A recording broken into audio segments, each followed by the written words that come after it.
Because you're jumping back into the gap. Hey coach, welcome to the Basketball Podcast. I'm your host, Chris Oliver.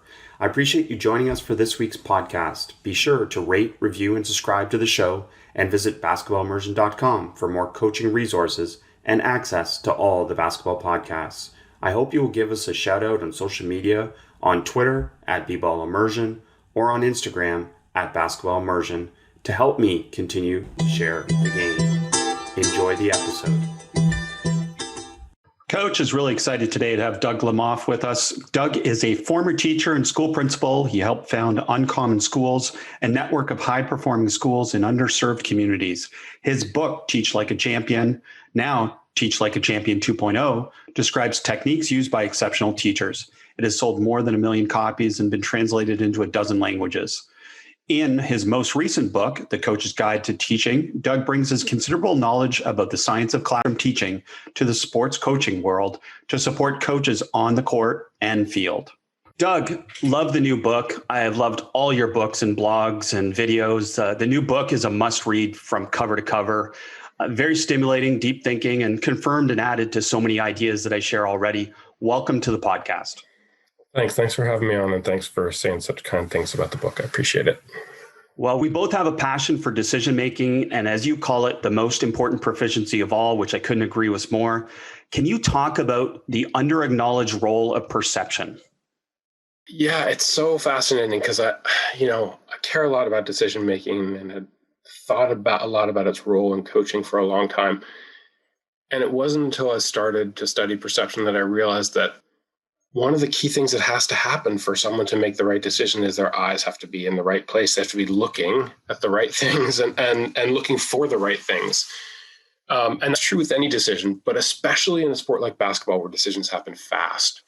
I think one of the fascinating things that, cognitive science is really revolutionizing how we understand understanding and learning in the last 10, 20 years. And one of the fascinating things that seems so mundane that cognitive scientists have figured out is how fast we think. And it turns out that we take about 0.6 of a second to have a conscious thought. But there are lots of times in competitive sport in a basketball environment where you have to make a decision faster than that. The example I use in the book is actually from baseball, where, like a major league hitter, a fastball arrives at home plate from the pitcher's mound 0.4 of a second. And so how do great hitters do it? And ironically, for so long, they thought it was about reaction time, and they would do reaction time drills to sort of like speed up their response. But it turns out that the way that major league hitters do it is they're reading cues from the pitcher, right? Their eyes are going to the right place and they're looking at the right things, and they're reading arm channel, angle, the angle of wrist, angle of shoulder, hip rotation. And that tells them what the pitch is going to be and where it's going to go. And so fast decisions, especially, they often skip our conscious intellect, our working memory. They go straight from perception to action. It's doubly perception. It all starts with perception. In fact, in many cases, major league hitters are a good example. People have no idea what they're doing with their eyes. In other words, for Albert Pujols, who I write about in the book, at the time that this discovery was made, was the best hitter in the major leagues. He had no idea that the secret to his hitting was where he was looking. And he had no idea how he learned it and what coach or what setting along the way had cued him into the things to watch in a pitcher to help him understand what was going to happen. And so his excellence was a glorious accident. It's such amazing stuff, and I can't wait to dive deeper into this. But let's start with this first part, which is you've already acknowledged this: perception before the decision, before skill execution. So my question is, do coaches have it a little bit backwards, that we start from skill in terms of the way we teach the game? Well, that's a great question. It's a little bit of a chicken or the egg question, because I would argue that until your perception is also affected by the degree to which your working memory is full. And so the example I give of this in the book is if you're driving your car and you're trying to change the radio station or adjust the climate control or have a conversation with your spouse about, what to pick up at the store, suddenly you're 10 times more likely to have an accident making a left turn across traffic, because when your working memory is full, when you're thinking actively about something else, efficiency at perception goes down. And so it would be hard to teach perception in an environment where players had to think consciously or to emphasize perception and get perception into players' experiences as quickly as possible. Like players lined up doing drills, one of the gaps there is that they're not really perceiving the cues and the settings that they would see in the game. But on the flip side, one of the ways to help a player who is struggling with decision making is to automate the skills that they would make at the time that they're making the decision, so that they have more working memory left over for perception. So I'm not sure there's a simple answer to that. Well, for most coaching dilemmas, there aren't a simple answer. And a lot of it, again, for us as coaches is to figure it out. But what you're bringing attention to is something that I believe is underserved. And that's fair to say, is that we probably don't spend enough time on perception and decision. Agree there. I think it's the hidden story of athletes and of athletic endeavor. And it plays out in so many different ways. I'm a soccer guy. And there are so many soccer athletes who, the kids who are often taught the worst are the kids who are positive outliers at a young age, based on, and play in a way that it's a short-term way of playing. They're not, when everyone is great, they're not going to be able to do what they do in the game. But the coach lets them continue doing it because it appears to lead to success, and it brings glory to the team and glory to the coach, and the kid feels successful. When really someone needs to say, in a couple of years, buddy, you're not going to be able to do that. You got to learn now. We've got to start understanding the game and its nuance. But what happens is kids persist in that. And when they're 16, we say, wow, whatever happened to that kid? Did he just lose his motivation? Like he just not love the game that we, did it all go to his head? Maybe, but maybe it's that we failed to recognize that we weren't teaching him to make the types of decisions that he would need to make in a few years. And that, it was the coaching environment that just as likely could have failed him. I want to come back to the coaching environment and then how we actually, in your experience, we should be training some of these decisions and perceptions better. But let's go back to what you said earlier, which is expertise is in the eyes. Can you explain that to everyone? Yeah, well, I explain it in the book via a couple videos, one of which is of some musicians, pianists, and it's an expert pianist and his very, very good, but not quite as good student. And they're wearing eye tracking glasses when they play. And what you discover when you watch their eyes move when they play is that, in other words, they look at far fewer things and they lock in on the most important point. When he's sight reading, he's scanning up and down between the treble clef and the bass clef just ahead of where his hands are moving to be able to understand where he's going to go next. And he glances down at the keyboard to get reference zones to help him position himself to set up his hands on the keys. And it's interesting because you would think that the mark of expertise would her eyes are much more all over the place. They move less predictably, less consistently, and they cover a much wider range of just physical space if you look at the range that her eyes move. And this is fascinating because you would think the mark of expertise would be that you would take in more information, right? But it's actually the opposite. And the name for this concept is the quiet eye. And it shows up in basketball, and it shows up in baseball, and it shows up in sports, which is the thing, when they put eye tracking glasses on expert performers, their eyes are quieter. They move less. They they know where the signal is, and their eyes rest at the signal, and they ignore the noise. And so much of their expertise starts with essentially, I know what to look at, and my eyes look there naturally. And so I'm gathering the right information, and I'm ignoring the extraneous information, which less proficient athletes, I think you would argue, fail to do.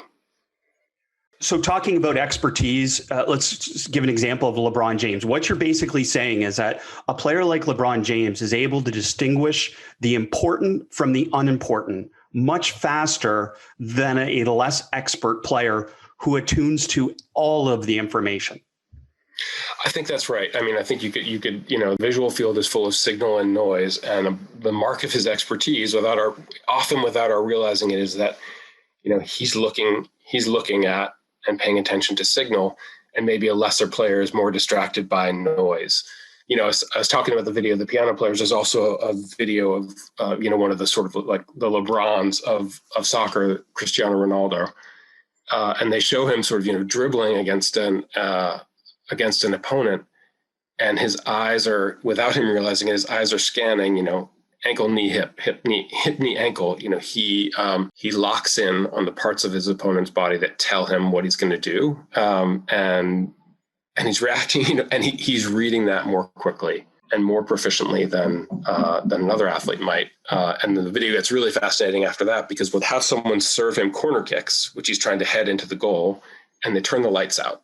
at the moment that someone kicks the ball, and he's still able to determine just from reading visual cues so effectively where the ball's going, and he's able to head the ball into the goal in the dark. That's incredible stuff. And, I think the other challenge, and this is a challenge for basketball coaches as well, is that a lot of these studies haven't really gone that far beyond, as we said, some of these laboratories, and they haven't really gone into sport as much as we want them to. The Quiet Eye research, for people that want to go look at it, Joan Vickers did some of the pioneering stuff, is basically looking at gaze behaviors right before the movement. And I give the example, and I'd like you to maybe talk about this, as someone going in to shoot a layup. Yeah, that's a great question. I suspect that you know more about this than I do, but I think it's a fascinating area, which is what I've read about basketball is that where you look when you're shooting is really important. You want to look at the back of the rim. Do I have that? Am I correct about that? And there's a lot of debate even about that. But I think the main part of it is, from the Quiet Eye research, it's not even where you look, it's how long you can keep your gaze on that spot. Yeah, and I think that's interesting because, I think one of the questions we have to ask is the cause versus correlation question. I had a similar conversation with rugby coaches about kicking a rugby ball, and what they found was that elite level, the best kickers look at the point of the ball and they sustain their gaze there for, X seconds. It remains an open question whether you would make someone a better kicker by telling them to do that, as to whether their gaze fixing where it does for as long as it does is cause or effect. So I think that, there's still research to be done here, but it does seem like, one, I think the clear time that you've talked about is not only where you're looking, but the sustaining of the glance, that they're looking steadily in the right place, fixing in on the most important thing. But just as important, I think a cognitive scientist would point out, is not looking at other things, not being distracted, right? I think attention generally is one of the least understood and most important aspects of learning. And attention is as much about what you tune out as what you tune in. And so when you're looking in it, fixedly in the right place, you're also not causing yourself to try to react to or to take in and process extraneous details. Yeah, that's such a great point. And all basketball coaches can relate to this, is that players go in for a layup and then they drop their head. And I think a lot of people biomechanically think the problem is the head drop. But it's not the head drop, it's the gaze drop. And the idea to keep your eyes on the target as long as possible. I'm always struck by, I'm a terrible mountain biker, but what they say with mountain biking is don't look down, right? Because as soon as you look down, it changes your physiology and it causes you to lose your balance. And that, or throwing a baseball. When I taught my son to throw a baseball, we spent a lot of time talking about mechanics, but what really helped was when I told him, look at the mitt, step towards the mitt, throw, that a lot of it is, your mechanics follow your gaze a lot in ways that I'm definitely not only at the limits of, but beyond my area of knowledge and expertise here, but I do think there's a connection between where you look and how you look and what your body is inclined to naturally do. Well, and we're here to stimulate thinking. So again, we don't have to have all the answers, but we're trying to stimulate thinking so people think about these things. And one other thing you made me think about, which is that you state that decision-making and problem-solving work in coordination and tension. Can you talk about the differences between the two? Yeah, and I think the first step is just to differentiate them. So I think the the role of working memory is critical here. I would say that decision-making is decisions that you make fast, and therefore without the full activation of your working memory. And when that happens, it's basically a linkage between perception and long-term memory, which is habits and a series of predictions that are encoded in your long-term memory. Problem solving is when you bring in your working memory, you bring in the most powerful part of the brain, right? Penicillin and string theory and all those things. Like, we develop those by using our incredibly prodigious working memory. And so how do you encode the habits that are in your long-term memory that show up when you have to make fast decisions? Well, I think that's where problem solving comes in. So I would want a lot of problem solving, or a significant amount of problem solving, in a training environment, because there I can take my time and I can think about, what should I be looking at? How should I be thinking about it? One of the other key things that affects decision-making and perception is background knowledge, right? In the new version of Teach Like a Champion, I have an example of a cell. And I asked a series of science teachers to try and think about all the things that they understood to be true about this cell, image of a cell that a novice would not understand. And the list was 2 pages long, right? That the mitochondria are not this actual size, and this is a cross section of the mitochondria, and all of the organelles are actually moving around in the cell while this is happening, and they're not always this. One organelle is not always the same shape. All this implicit knowledge, and so when they look at the diagram, they're literally seeing a different diagram from what a novice would be looking at.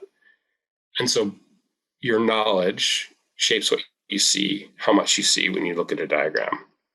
And so the place where we encode knowledge, where we build knowledge, is you remember what you think about. So the more we think about things during training, the more likely we are to encode them in our knowledge and have them become useful when we want decision making to happen during the game. And so I think that's some of the area of both synergy and challenge, which is like problem solving is often too slow for me to use in the game, but I'm often trying to convince players to think more, but actually there are settings where they can't, where they have, it really has to be encoded in advance. So, and to me, a lot of what you're saying comes back to practice design a little bit too, which is we create drills and we create opportunities for players to practice mindlessly instead of have them engage their mind. So can you talk about the importance of that? Yeah, I think that's one of the hidden dramas of coaching, which is, we should be as attentive to I know that I want my players to hustle and practice, and that if they play hard, they will learn more, but they also need to be mentally, cognitively engaged. You can go through an experience and not think about it, and therefore remember almost nothing. Memory, Daniel Willingham, the cognitive psychologist, says is the residue of thought. And so the more I'm thinking, the more the experiences are going to be imprinted in my memory. So, not overloading working memory is important, but not underloading working memory is also important. I want to keep a sense of constant challenge and really build what I think is almost as important as building a habit for players of constantly being like intellectually on as soon as they walk onto the court. You cross into the court, you expect the game to ask questions of you, and you're always ready to answer them. And this is one of the sort of overlaps with the class, where I see the clearest overlaps with the classroom. In chapter 3, I show a video of this soccer coach, James Beeston, who begins practice by telling his players, okay, we're going to pause a lot during exercises, and I'm going to ask you questions. Don't shout out the answer. Raise your hand. Right? And right there, usually in most practices I see, when coaches ask questions, the same 2 or 3 highly verbal kids call out answers. Right? Coaches know they should ask questions to make the rules and the parameters for how that happens. But then the second thing he does is he says, sometimes I'll call on you whether or not your hand is raised, because the game asks questions of you. So the minute you walk on this field, you have to be ready to answer those questions. And so he would pause and say, great, what position are we in? What defensive formation are we in right now? Trevor, good. And where does that mean the center back should be? David, right? And this idea of cold calling means you always have to be prepared to answer a question. You always have to be intellectually engaged and attentive. And I just think that these sort of questioning habits are really important to building and always a mentally always on environment in training, because, I just seen so many practices where the coach is asking questions and players are looking off into the distance because they know they're never going to answer the question, and they learn that they can just, And so if I want to use those tools of intellectual engagement, I've got to seed the field a little bit and prepare kids for it in an intentional way. Hey, Coach, I know I've told you about this before, but BetOnline is the fastest and easiest way to bet on all your sports action. Football might be over, but NBA, college basketball, and the NHL are in full swing. BetOnline even covers award shows, TV, and reality TV. Real-time updated odds and props on almost anything you can imagine. BetOnline has you covered for all the news, scores, and odds. It's the best way to place your bets, and it's free to sign up. Head to the website or use your mobile device to sign up today and receive your 50% welcome bonus on your first deposit. BetOnline, your sports book experts. Please use promo code ARMCHAIR at checkout. So people that listen to the podcast and know me know I'm a big fan of cold calling. I'm on board with that. But the one caveat is you have to create psychological safety. You have to create this understanding that, hey, physical mistakes are okay in practice. So is answering a question wrong. Otherwise, you're not going to get the effect you want, right? Yeah, I call that culture of error. And I think it's more than just okay. I think I have to communicate it's a good thing, right? Mm-hmm. My favorite phrase is, this comes from a math teacher. I'm so glad I saw that mistake. It's going to help me to help you. And then even another way of thinking about this in a basketball practice is I'm so glad we made that mistake today because I don't want to make it on Saturday, right? So if we make it today, we can study it and we can fix it, and that's a good thing. I talk in the book about John Wooden's great distinction. Someone asked him, what the key to teaching was on the basketball court. And he said, it's understanding the difference between I taught it and they learned it. And that's really what chapter 4 of the book is about. But I think the hidden story of psychological safety is that if my goal is to understand what my players don't understand, if they're trying to hide that from me, my job just got 10 times harder, versus if they're willing to share it with me and they're not defensive about it. And they think it's not only safe for me to know, but like fascinating and part of their job to push themselves to explore what they know and what they don't know. Then suddenly we have a culture that's built around learning, and my job just got a lot easier. And so I do think that, when I watch great coaches, they're demanding and they love excellence. But when players make mistakes, they're really careful about not rushing to chasing a player for making a mistake, but pause, great. Let's look at why that happened as opposed, God damn it, Chris, how many times are you going to give the ball away? Pause. Let's look at why we're giving the ball. Let's try and understand it. Let's recreate the scene. If I don't make it safe to expose that error, then players are going to try and hide it from me, and they're not going to have the conversation that I need them to have to study there. It's incredible knowledge you're sharing. And the one example I come back to is say players missing a layup. Let's come back to that. The example that I've given to coaches in the past is that, they're not trying to miss a layup. We don't need to yell at them for missing a layup. They're not trying to miss a layup. He knows he missed. He knows he missed. Yes, we're giving no knowledge at all, right? Yeah, that's right. And I think that, there's a different form of psychological safety there. I think there's also psychological safety for the coach, which is a lot of times our first reaction is, I want people to know that I taught him better, that I know better as a coach. And so, the first reaction when a kid misses a layup is, come on, Danny, you can't miss you can't miss that. That doesn't really help Danny in the moment. All it really does is establish to everyone else that it's not about me. And so I think slowing myself down and just being intentional about how does my reaction help this player develop? Even if I tell him afterwards, I don't know what you would tell a player if he missed it. You got to look at the basket, Danny, right? That doesn't help him afterwards, right? So maybe there's better time for that feedback. Well, and I want to come back to feedback, by the way, because that's another part of your book that's tremendous. But maybe just staying, because you brought up the John Wooden's adage about knowing the difference between I taught and they learned it. One of the other takeaways for me from that chapter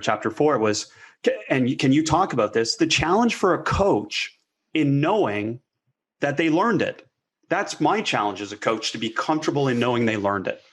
Well, just to go back to, it kind of ties into perception, which is where we were before, which is perception is also a huge challenge for coaches. And we assume that perception is automatic and that you look at something and you see it, but you simply don't. And especially in a complex environment, with 12 players doing a whole lot of different things at any given time. And when your working memory is full and you're thinking about what drill am I going to do next? And who am I going to start on Saturday? And all those other things, and how's Danny, is Danny getting better? It's really easy for me to have players not executing successfully, or frankly, not even executing the thing that I asked them to do. I tell a story about an example of this from a soccer practice, but in the book, but then I say the most important thing for you to do is not judge this coach who tells players to do something and then fails to notice that they simply don't do it after he asks them to do it. Because I guarantee you that it's happened to you. It's happened to all of us. It is incredibly hard to see what's happening right in front of your eyes accurately. And part of the reason it's so challenging is we just don't believe that about ourselves. We don't believe that we can look right at something and not see it. Cognitive science would tell us, it's chronic. It happens to us perpetually. So one of the, one of the really simple and mundane things in the book that I really believe in is, well, the first thing I think is cognitively just to think about observation as a form of data, right? And if it's a form of data, I've got to track it and write it down. And I think, when players do something in training, we tell ourselves that we're taking mental notes. Yeah, I'm watching and I'm thinking about what players are doing well and what they're not doing well. But if you think that you're going to watch 5 minutes of players doing a drill with 6 different things they have to do well, and 12 different players, and at the end of it, you're going to know what is the one most important thing that we need to talk about here? It's not going to happen. What you talk about is going to be, what you remember is going to be an accident from those 5 minutes, some tiny thing that drew your attention briefly that you still remember. And so you won't be as efficient in talking about the things that stand in the way of your athlete's performance. Just having a clipboard and writing it down and taking notes and tracking, here are the errors that I'm seeing. Writing out in advance, here's what excellence looks like when we're doing this drill. Here are the 5 things I want to see players do, right? Now I start checking them off when I start seeing them, or Xing them when I'm not seeing them. Now, instead of taking sort of mental notes, which is a way of saying not really taking notes at all, I'm really tracking data there. And now I can make a data-driven decision about what is the most important thing for this team to talk about during the 1 minute I have to provide them with coaching. My stoppages have to be quick. I want to keep a sense of flow in my practice. I can only talk so much. If I'm talking too much, players aren't playing. So I've got to be quick with my feedback. What is the important thing to talk about? What do I want to say about it? And I think that has to come from treating observation as a form of data. Well, and that's been a huge takeaway that you've confirmed for me through all your videos of your different teachers teaching in the classroom examples, just the importance of recording yourself and listening to yourself. Can you talk about that too as another data and observational point for you post? Yeah, I think that it is so deeply humbling. Very much. To watch yourself. The first thing it takes is just bravery and stoicism, because you won't be happy with what you see. You think you're so clear about what you say, and then you watch yourself back and it's a muddle. And then you start to realize, one of the reasons that players don't do what I ask them to do is because I think it was clear, but it's not. Or I recognize that it's clear in the moment and I say it 3 times. It all starts with perception. If I want to understand myself, I also have to see myself objectively. One exercise that I love to do is to watch myself on video and then go through and just take a transcript. Here's what I said to players, either during my stoppage or while they're playing live. Let me go through and rewrite the transcript as I now wish that I'd said it. Let me strike out every extraneous word so I can deliver the same content in half as many words. Let me listen to the live comments that I made while players were playing and see how well they align to the point that I made at the stoppage, and maybe change some of them so they're clearer, or that they reinforce the importance of listening to the things that we talk about as a team. It's such a profound and challenging piece. This is really how we get teachers better in the classroom. And again, it starts with perception. You watch a ton of game footage of basketball and you learn what basketball is supposed to look like. You watch a ton of game footage of coaching or teaching and you learn what coaching or teaching are supposed to look like. And so from that perspective, it would not only be important to watch yourself, but to watch other people, particularly coaches who you think are really good in action. So you're sort of developing a mental model of what does it look like when it's happening right. I have that in the back of my mind constantly when I'm coaching. I'll give you an example because you talk about this. Good. That as coaches, we overuse that word so much. And look, until I started watching other practices years ago, I don't think I was aware of the use of the word good. And then when I heard other people overuse it, it connected with me to say, I got to record myself and listen to how many times I say this and how much I'm providing useless information in terms of this non-specific type of word. Yeah, and I think first of all, I think that's just a lot of humility on your part. And I think humility is the more I talk to great coaches, I think humility is such a key part of the job, both teaching and coaching. But I think also, one other thing in your comment that I find fascinating is we think more information often is better. But extraneous information is not a good thing. Not only does it fill working memory with less valuable things, but it erodes the importance of words. And I think that that's just one of the most important things to think about as a coach, is that every time you speak, you're sending your players a message about how important your words are and what they should do with your words. And so if you say something and then you say it again, because you're not quite sure, you said it clearly and you hadn't really planned it out. And then you say it a third time because you want to make sure you got everything in there. And players are kind of tuning you out. By the third time you said it, they're practicing ignoring you. And I can't tell you how often I think players practice ignoring their coaches. For example, if you're coaching a player while they're playing and you're doing anything more than just cueing them in familiar vocabulary to do something you've trained them to do really well, they have a really hard choice to make. They can focus their working memory on hearing what you are saying, and they can degrade what happens they will they will perceive less and play poorly and be able to execute less well. Or they can continue to play and focus their cognition on playing and they can ignore you. It's a lot to ask a player, to fail publicly on the floor, that they're going to ignore you in many cases. And then they get better and more familiar with the idea of, when he's talking to me, I tune him out. And so I just think attentiveness, not only to your words in any one interaction, but thinking about your words as a system of communication in your practice that I always want to preserve the importance of and the value of, and not keeping it and erode it. I love this line of thinking, and I love your systems of communication and the importance of language. And you cover so much of that in the book, which is tremendous for coaches to hear some of the evidence-based ideas behind it. But it also struck me as you're talking, and as I read your book, is like, this is tension between a coach thinking constant communication in practice is indicative of a great practice versus what really is important is purposeful conversation and purposeful communication. Yeah, I think that's beautifully put. If I want my words to matter, they should matter. And, one of my favorite phrases from the book, which I hadn't really thought about until someone quoted it back to me, which is focused coach, focused player, distracted coach, distracted player. If you're talking about everything that comes into your head and there's just a ton of verbiage and it's all over the place, what you're doing is socializing your players to go suddenly from topic to topic and not to focus and not to think about most important things. And so I do think we have to be really careful about what we talk about and how much we talk and how important we show our words to be. Absolutely. I love that. And coaches, read the book. You'll get a bunch of ideas from that too. And you mentioned background knowledge. Can you explain that and then explain how we develop that from a coaching perspective? Yeah, I think this is one of the fascinating things about education generally, not really talking about coaching, but I think if you go on the internet, you can find a whole lot of people saying that facts are irrelevant and that facts are the opposite of higher order thinking, and that we should teach higher order thinking and we should not teach facts, because if we teach higher order thinking, people will be able to be problem solvers.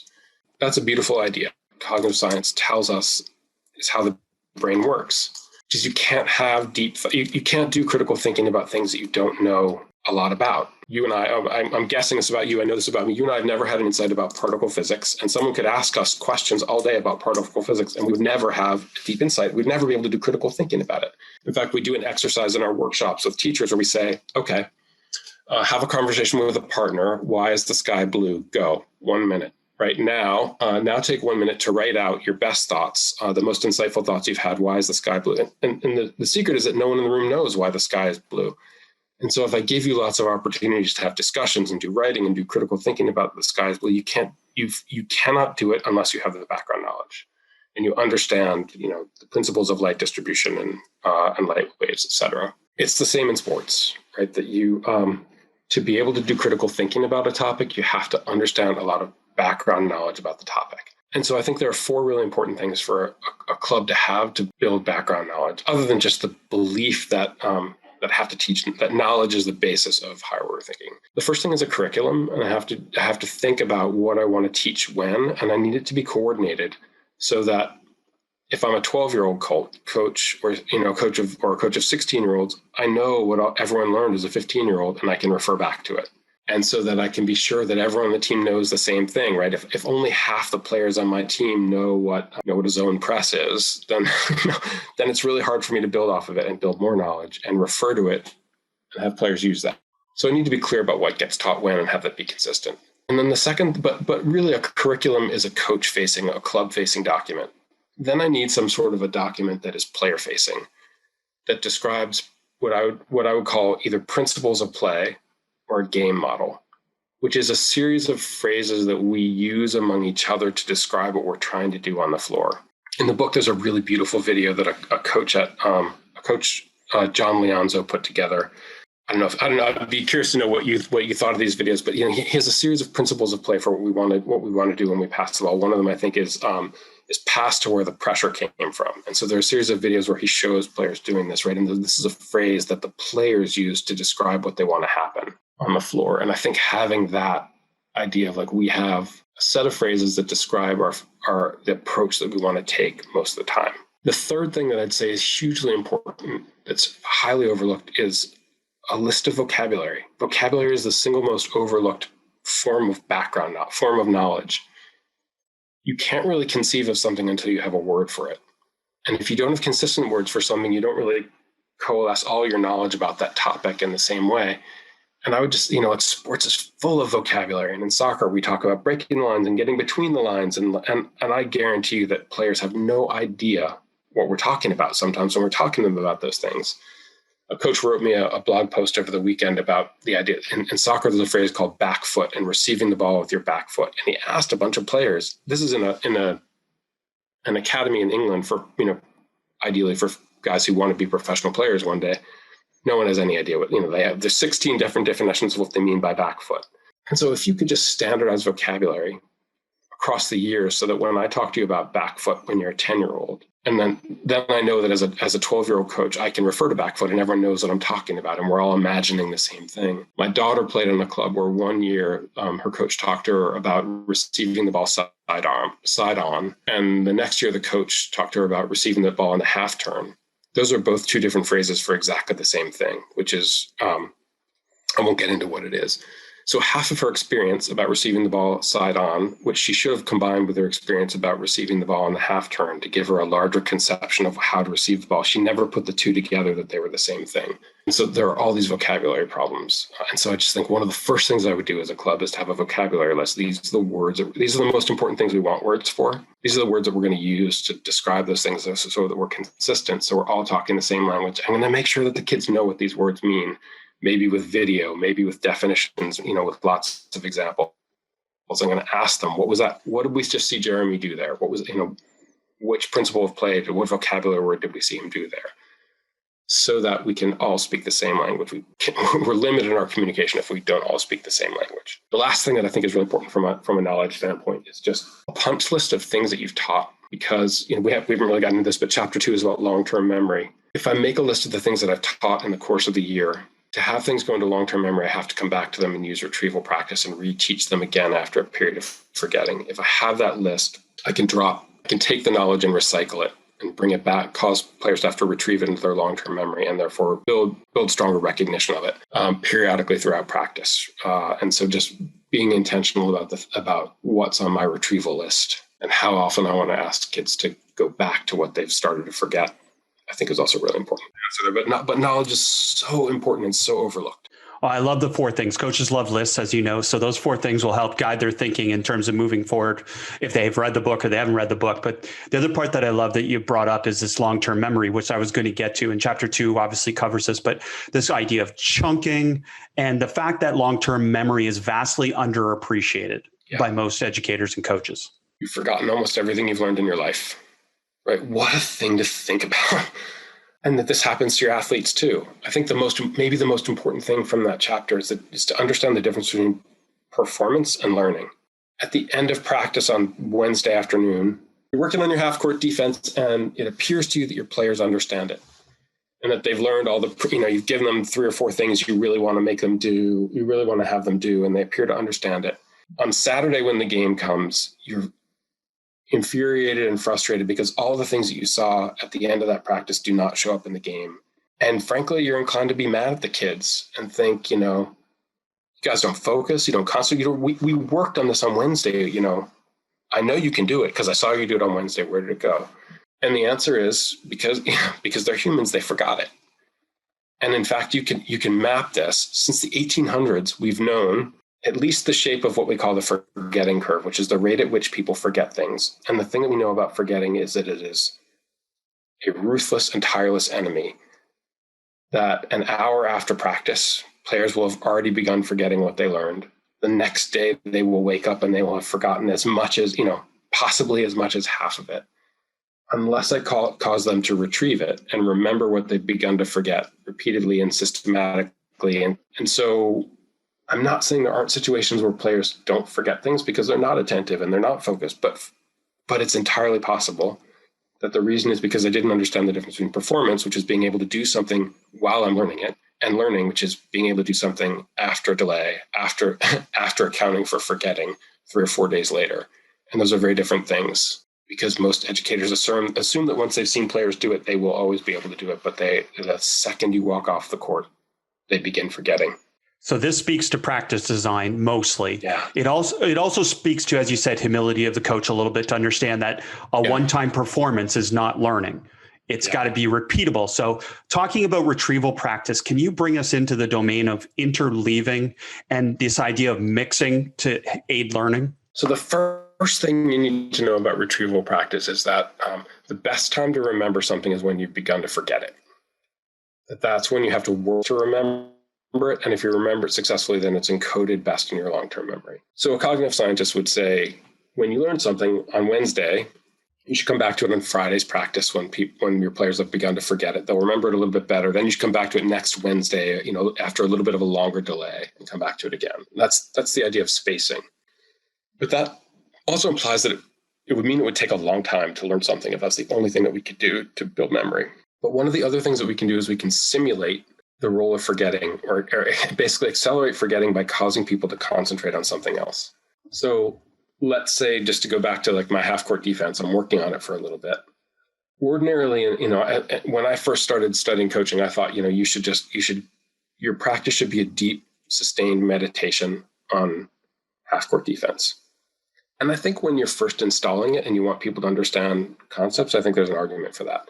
But when you want to start building it into long-term memory, so it's going to show up in the game, interleaving is the idea that you would work on your half-court defense and then go do something else. Right now, let's work on our fast break offense. Now come back. Now, if we did that for 5 minutes and came back to half-court defense, the 5 minutes in between would have caused me to forget, my players to forget about half-court defense. They would have been focusing on fast break offense. And that would cause them to have to strain harder to remember the things that we talked about, which encodes it more in long-term memory. So essentially, I'm simulating the role of elapsed time by going back and forth between activities and causing players to have to strain harder to remember. And so blocking practice is doing something over and over and over again for a sustained period of time without break. It can be useful in teaching something until a skill is stable. Its challenge is that it looks more successful than it is because players improve their performance rapidly in practice, but they also forget quickly afterwards. If we interleave, which is go from one activity to another and then maybe back to that activity, or one skill over to another skill, back to that skill, it's messier. Players will probably get things wrong more, but they're more likely to remember them. So if I go layup, jump shot, some other task. 3-point shot, yeah. 3-point shot, right. As I shift, it's harder. I'm going to hit fewer 3-point shots than if I have you take 10 3-point shots in a row. But you will remember more of it. It will be more challenging. And in the long run, you'll learn more. And so that's the idea of interleaving. And I could do that serially, which is I could go layup, jump shot, 3-point shot, layup, jump shot, 3-point shot. Or I could do it randomly, which is layup, jump shot, layup, 3-point shot, 3-point shot, jump shot, right? And have to react to a situation, either my verbal cue or actually a cue from a defender, to have to decide which of those you want to do. And again, like the more you're straining, do the cognitive work of preparing the skill mentally and executing the skill, the more you're going to remember it. And so it's really caused me to have to reflect a lot on what the right balance between blocking and interleaving is, either within drills or between drills in practice. Again, it's something I talk about a bit in the book, but I think it's a real open question as to how to find that right balance. But I certainly think that people are drawn towards blocked practice, and it's a little bit of a false god. Well, because it brings comfort and confidence for the player and for the coach, but as you said, false god. It makes you feel like a better coach because you can see the progress happening. It's a little bit of an illusion. Hey, Coach, I know I've told you about this before, but BetOnline is the fastest and easiest way to bet on all your sports action. Football might be over, but NBA, college basketball, and the NHL are in full swing. BetOnline even covers award shows, TV, and reality TV. Real-time updated odds and props on almost anything you can imagine. BetOnline has you covered for all the news, scores, and odds. It's the best way to place your bets, and it's free to sign up. Head to the website or use your mobile device to sign up today and receive your 50% welcome bonus on your first deposit. BetOnline, your sports book experts. Please use promo code ARMCHAIR at checkout. Hey, Coach, brief interruption to tell you about eBay sneakers. From rare dead stock to the latest release, you can find the exact sneaker you've been looking for on eBay. As the original sneaker marketplace, eBay is the place to go to get the pair you've been eyeing. And with eBay's authenticity guarantee, a team of independent professional authenticators perform a rigorous inspection of the sneakers you purchase before they're sent to you. so you can shop confidently knowing your pair is the real deal. And for the sneaker sellers out there, eBay has eliminated selling fees on sneakers $100 or more, making it free to sell or flip your collection. With other sites taking as much as 25%, you're going to have a lot of extra money left for more sneakers. Check out ebay.com/sneakers today. Well, and back to your practice example of the half-court defense, it made you feel good because it looked like they learned it, but they learned it in a practice design that wasn't going to transfer and be retained. Right. They performed it, you would say, maybe. Right. It's not going to transfer. They didn't learn it. They performed it. Yeah, that's awesome. I love the term simulate forgetting, and that's tremendous that you use that and shared that to be able to bring this concept home of mixing as well. But another thing that you talk about is desirable difficulties. Can you talk about this concept of this optimal challenge? Yeah. Well, what I want, optimal learning appears to happen, according to most of the cognitive scientists, cognitive psychologists that I've read, when you strain hard to remember something and then successfully remember it. I think what you describe is a definition of desirable difficulty, right? I want you to work hard to have to do it. The harder, the better, but not so hard that you fail to do it in most cases. So I want not a perfect success rate, but a fairly high success rate. But I want the success to be really challenging. The more difficult the act of retrieving the knowledge into my working memory, the more I remember the experience, the more it encodes it, the more it's easy to pull that memory out of long-term memory when I need it under short notice in performance, which goes back to your point earlier, just about making practices cognitively intense. When I'm doing that, I'm preparing players to transfer their knowledge and to have the long-term memory that they need to succeed in decision-making in the game. I love the example because, I mean, again, it gives the other part that you've connected for me with the classroom and coaches is this sense of satisfaction. Players and students get a sense of satisfaction when they had to work hard to do something as opposed to something that's easy and they can already do. And that's a part that we're striving for in this practice and teaching environment is that players feel like they achieved something because it was, as you said, just hard enough, but achievable. Yeah. And, it's interesting. One of the things I wish that I'd written about in the book that I didn't is the concept of flow, which people talk about in a sports setting all the time. But flow is sort of when you lose yourself in a cognitive task, often you sort of lose sense of time in it, but there's a real sense of pleasure involved in it. And usually what it involves is successful struggle to solve a problem at the optimal level of challenge. And people are really drawn to this. It's a very powerful form of pleasure. And I think this is fascinating, particularly with younger athletes, because so often we want sports to be fun and we want to make practice fun. And the funnest possible thing is losing yourself in a sense of flow, which is I'm learning the thing that I love to do. It's challenging, but I'm good at it. And it requires all of my focus so that I almost lose track of time. And I look up and suddenly I'm like, wow, how can practice be almost done? We just started. I think that happens when we find that ideal rate of challenge and clarity. Let's go back to the book, Interleaving, Desirable Difficulties. What this brings me to is a lot of your conversation about planning and the fact that we often give players way too much information at once. So it's kind of this tension that exists that you talk about. But more information is not necessarily better. For all the right reasons, we want players to learn more. So we tell them one more thing and one more thing and one more thing. And one of the most important phrases to remember, one of the most memorable phrases for me is what a rugby coach said to me, which is, if you chase 5 rabbits, you catch none.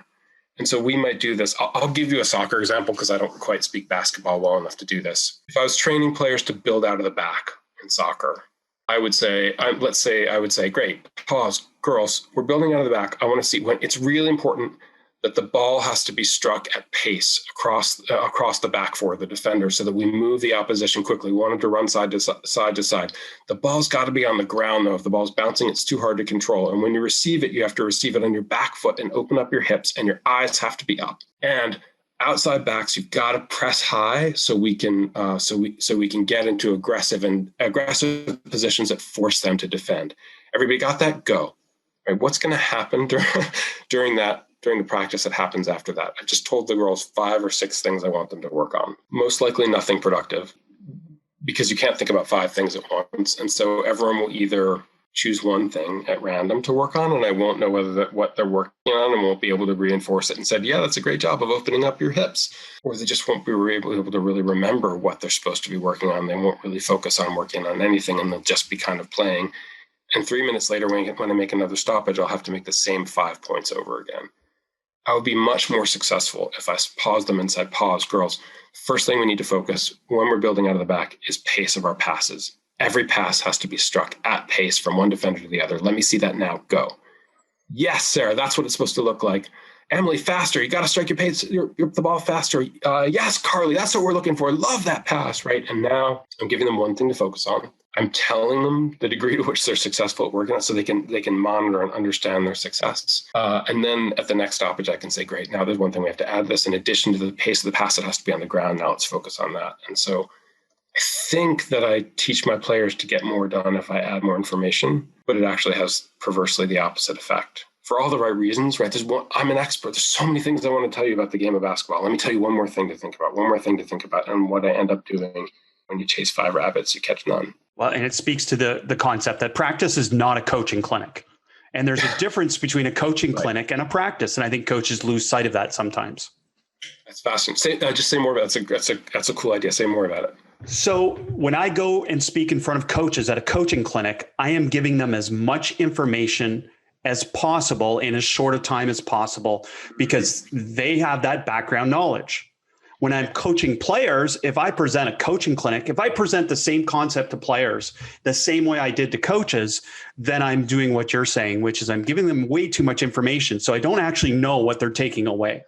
And short bursts of information for players versus coaches, I can give them long bursts of information.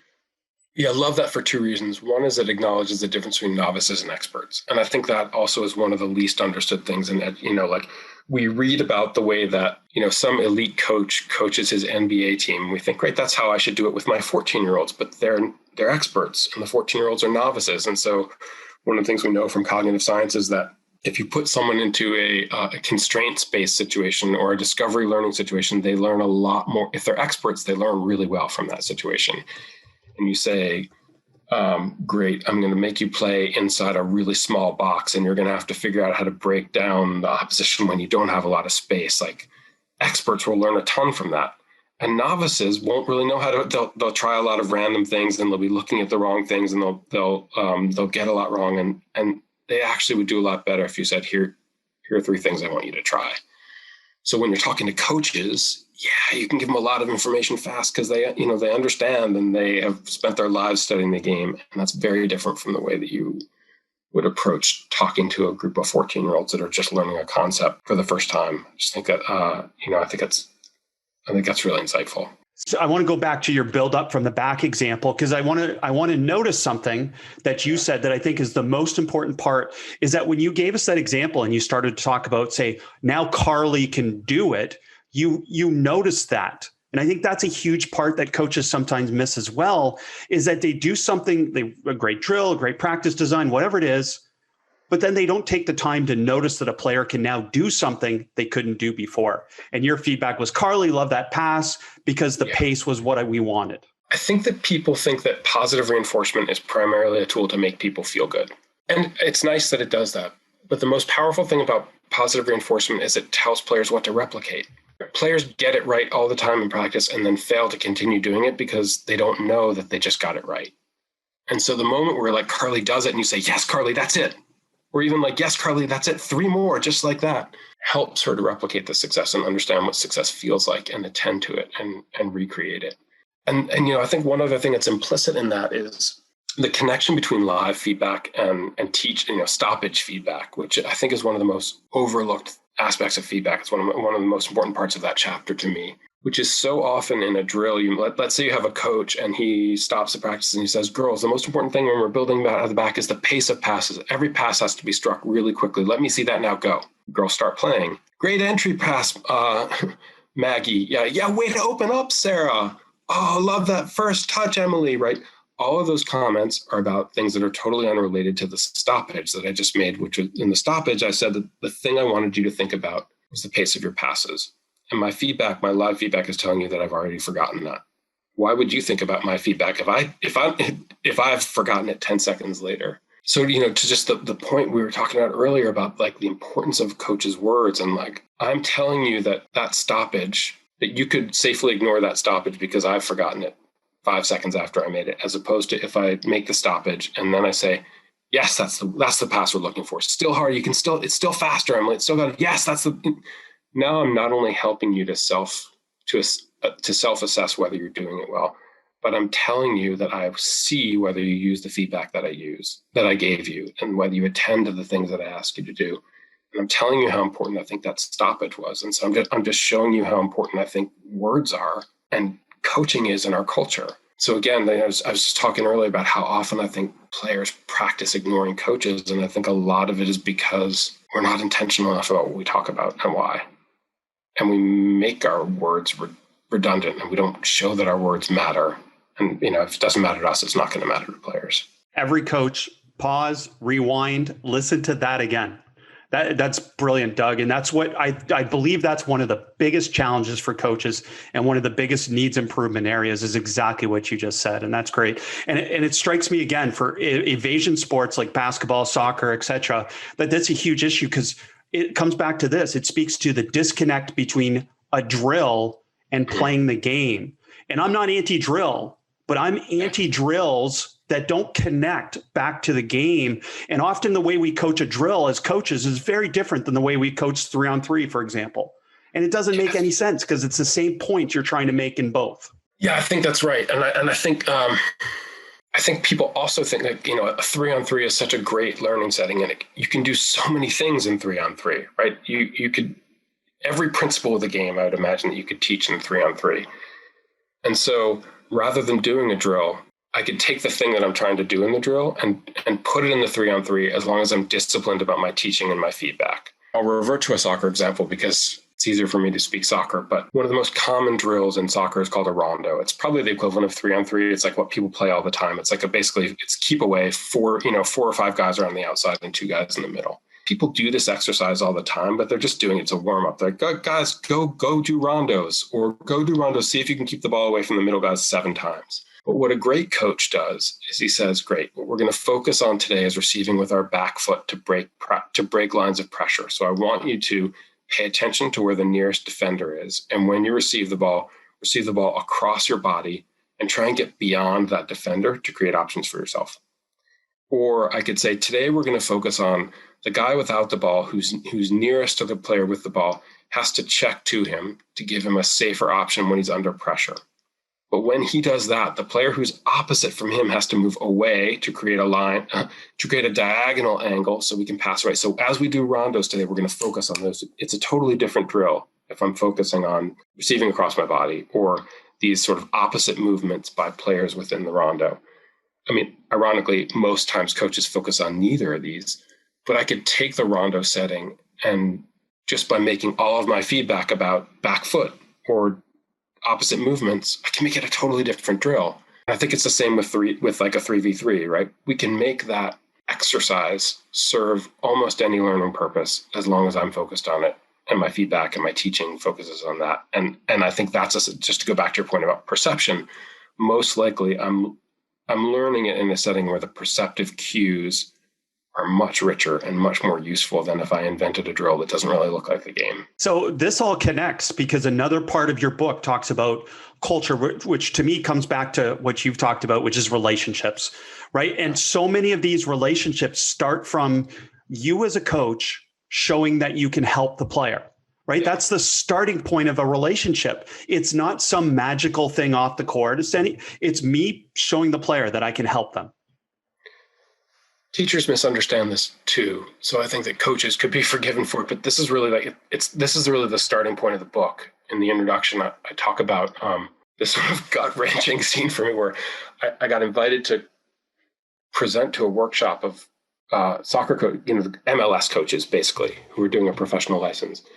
And my plan for the workshop is I'm going to show them video of classroom teachers, and they're going to analyze it. And it seemed like a great idea, the night before, and on the plane, and I get to the hotel room and I'm looking at these guys who are, like legends of the game. And suddenly I'm like, I'm going to show them video of a math teacher. What was I thinking? But it was too late to fix it. So I walk up to the front of the room. I have no other game plan. I show them this 30 seconds of this math teacher starting class. The first thing that one of the coaches says is, he's coaching everybody. And honestly, I thought this is just like one of those banal comments that you make to break the silence. I said, well, what do you mean by that? And he said, well, he's going around the room and he's giving feedback on the performance, constructive, useful feedback to every single kid. And he's telling them, and he knows how he sees their performance and he knows how they're doing, and he can make them better. And at this level, like, you can't build relationships, in a sports level, you can't build relationships by high-fiving guys if you're not making them better and they don't feel like they're accomplishing their goals. They want to play, they want to win. Like, everyone wants to be in the starting lineup. And if they don't believe that you're going to get them there, and they don't believe that their struggle to get there matters to you, and they don't feel like you're coaching them, it's not going to make a difference. And he said, I just realized watching this video that, like, there are guys on my team who we don't talk to some days. They don't get any feedback directed at them to make them better or to tell them how to solve their challenges in the game.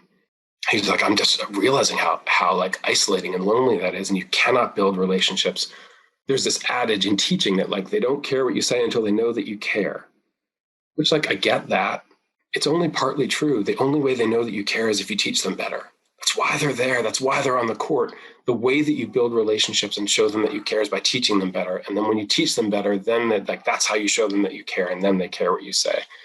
And so it's it's a much more iterative process than I think people give it credit for, building a relationships. It all starts with teaching someone well, with competence. Well, and to come around full circle, this helps you as a coach, as we talked about, with that comfort and confidence as well. Because every time I take the time to really notice that somebody improved, to acknowledge that they improved, this builds me up too, which I think has been the most important part of my development as a coach, is realizing that I'm good at something because now my players have got better at something, and it helps me. Coaching is such a hard job. Very much. There's so much struggle and players get so much wrong and there's so much emotion to it. And, there are victories and losses and there's player success and there's player struggle. It's such an emotional journey. Helping yourself to see the progress that players are making is, players wouldn't want to play on a team where I don't really think the endeavor of sport is in the long run about winning and losing. It's about competing and struggling, to be excellent. But players wouldn't do that if they were, 0-30. If they felt like they lost every game. It's the same for you as a coach. You have to help yourself see the wins and understand the wins when they happen in terms of human development. And I think it's another reason to sort of track data so you really can be aware of, like, how much better they're getting and the difference between player X at time 1 and time 2. Because I think that when I talk to great coaches, it's a lot of how they taking pleasure in that process. Even surprisingly, like professional coaches at national team level and professional level, it's surprisingly more about the process than you would think. I would guess they would be all wins and losses guys, but they talk to you and they're like, what really makes me happy is making someone better. It would be hard to do the job at that level of pressure unless you were wired that way, or somehow you figured out that, I assume. I think that's probably true. I think, otherwise it's just too much of a roller coaster ride. And I think, I think it does mess with some people. No, I just love that point. And I say one of the unique parts about coaching, which you alluded to, is that, like, for teachers, for doctors, et cetera, their result is not necessarily printed the next day on the internet for everyone to discuss and everyone to be an expert on without having any training in it. Yeah, that's right. That is so true, right? Everyone thinks they're an expert at your job, and your performance is brutally public. Yeah, it's very challenging. It's interesting. It's almost more challenging, I think, with in youth sports in some ways, because the person who should be most vested in a youth sports coach making decisions for the long run around player development are the parents. The players' parents should be the people talking about, like, learning and development. And parents are often the first people screaming for wins and evaluating the player, moving their player to a different club if they're, if the team doesn't look like it's winning, or feeling like a coach is a lousy coach because he doesn't win. And so you're kind of trapped, I think, unless you help parents to see the game differently and to look for something other than wins and losses. Then I think you're always trapped in this, like, well, what I say I'm trying to do, or what I tell myself I'm trying to do, is develop players. But really, I continue to be beholden to wins and losses to convince people that I'm doing my job okay. And I'm so glad you brought that up, because that's another huge part of your book. I think every coach needs to learn, especially if they deal with development level players, is that you talk about player development stalling due to learning goals shifting from short-term goals to, shifting to short-term goals, which aren't necessarily in the best interest of development. It's sort of counterintuitive that you would think that like things that taught you to win in the short run would teach you to win in the long run. But I'm actually not sure that that's the case. And I think a lot of times one of the things that happens to players when they stall is, players are really great until they're 16. Then they get in an environment where all the preparation, all the practice is designed to prepare for the next game, because the next game is big. Right now they're in an environment where the games are not meaningless. And so instead of designing around long-term learning, and like we're learning to handle a press, we're learning to do what we're going to need to do to beat Churchville on Saturday. And so we're always in this sort of like cycle of short-term learning, things that aren't encoded in long-term memory. And I think that's, I think a lot of players who get great starts stall out in that environment because the games get more important. The structure of training changes to be more short-term focused, and it's easy to lose sight of long-term learning. And I do think that players suffer from that. I'm going to share one last thing with you, and I could talk to you all day, and I'm so grateful for all this time. But there's a line in this in the book. So maybe the game isn't the best teacher; it's an unequal teacher.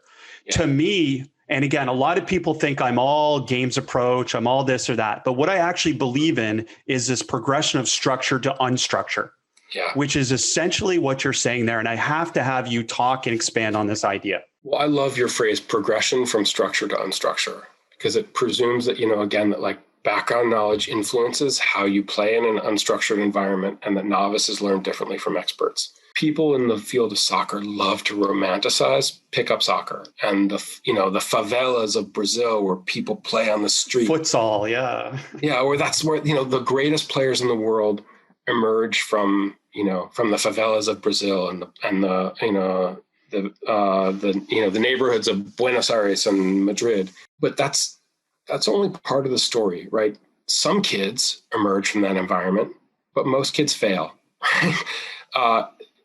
You can't really measure the quality of a training environment by the winners, right? It's the equivalent of like encouraging a bunch of people to run across the street, and the really fast ones make it across the street, and you decide that running across the street makes for fast kids, right? It's a lot of people fail. People who have the best knowledge and are best prepared rise in that setting. But if my goal is to train everybody and develop players who don't get off to a head start, then teaching them what to do in the game and how to thrive in the game, and giving a vocabulary to discuss the game so they understand what they're doing more. And it goes back to sort of what I said earlier about a constraints-based setting. Games are a great vehicle for learning if I use them as a tool to instill learning, and if I prepare people to learn in that setting. And if I don't, and I just kind of fall back on the game will teach them, they'll be making decisions the whole way along, they'll be just as likely making terrible decisions as good decisions. And some players may thrive, but many, many players will struggle and fail and learn suboptimally. And I just think that it's a coach's job to make sure that everyone learns as much as they possibly can. And it's semantics in basketball, but I'm a big believer in this, in changing our phrasing, our wording from scrimmage to 5-on-5, like 5v5. Because when we say scrimmage, that implies we're rolling out the balls and their players are doing whatever. But what we're really talking about is exactly what you've talked about in this whole podcast. We script it, we create a condition that we want or something to shape through a constraint, whatever it may be. And then we're going to coach it either through, direct feedback, direct instruction, or through the use of questions. And that's, again, this whole podcast is all about that. I think that's a great point and a great one. Like the difference between the activity that I'm using and my learning goal is important to distinguish, right? Because people conflate the two all the time. What are you doing in practice? We're going to play some 5v5. Great. What is the 5v? What are you going to learn? What is your purpose of the 5v5 today? It could be different from tomorrow, and it could be different because in many ways, when you ask coaches to narrate what they're doing, they'll often tell you the setting or the activity and not the purpose of the activity. And I think it's important to be clear about purpose if we want to maximize learning. Doug, I cannot thank you enough. You've been a huge influence on myself and my coaching throughout my many years of coaching, and I can't thank you enough for all that you've shared. And coaches, I mean, it's a must to follow Doug. It's a must to read all of his blogs and all of his past videos, podcasts, etc. But especially this book, The Coach's Guide to Teaching. It's just a tremendous book, and will help so many of you stimulate your thinking and continue your development. Chris, thanks for having me on. It was really fun. Thanks for listening. Be sure to rate, review, and subscribe to the show, and to give the Basketball Podcast and this week's guest a shout out on social media to show your support for us sharing the game. And to stay up to date on all things Basketball Immersion, subscribe to our newsletter at basketballimmersion.com/newsletter.